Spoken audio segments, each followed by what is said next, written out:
இடம் இல்லாத நிலையில் இப்போ இருக்குது. அதை வந்து கேட்டதற்கு அது எல்லாமே பட்டா வாங்கி தான் எல்லாம் பயன்படுத்துகிறாங்க, ஆற்று புறம்போக்கு அப்படின்னு சொல்லிட்டு எந்தவித வருவாய்த்துறையிலையும் காவல்துறையிலையும் அளவீடு செய்யாமல் முறைப்படி ஊராட்சி மன்ற தலைவர், வார்டு உறுப்பினர்கள் மற்றும் பொதுமக்கள் எதிர்மனுதாரருக்கு எந்த விதமான வேண்டுகோளும் கொடுக்காம காவல்துறையும் வருவாய்த்துறையும் இதில் வந்து ரொம்ப அஜாக்கிரதையோடையும் அதிகார மேம்போக்கோடையும் வந்து இதை வந்து அணுகுறாங்க.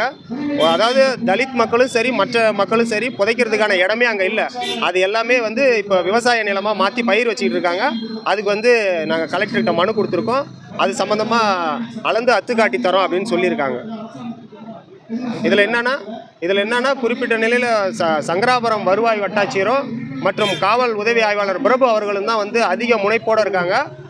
ஊருக்குள்ளே நாங்களே சமாதானமாக இருந்தாலும் அவங்க வந்து அதை விடாமல் இது பண்ணிகிட்டு இருக்கிறாங்க.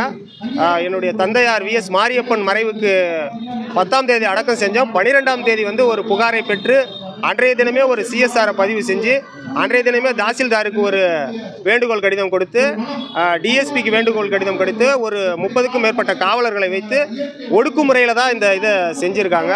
இது வந்து தடுக்கணும்னு சொல்லிட்டு தான் மாவட்ட ஆட்சியர்கிட்ட தகவல் கொடுத்துருக்கோம். மீண்டும் இந்த இடத்த முறைப்படி அந்த ஆற்று புறம்போக்கை அளந்து இந்த ஜனங்களுக்காக அத்து காட்டி தரணும்னு கேட்டுக்கிறதுக்காக நாங்கள் இங்கே சொல்லியிருக்கோம். குணதீபன், வழக்கறிஞர், கள்ளக்குறிச்சி.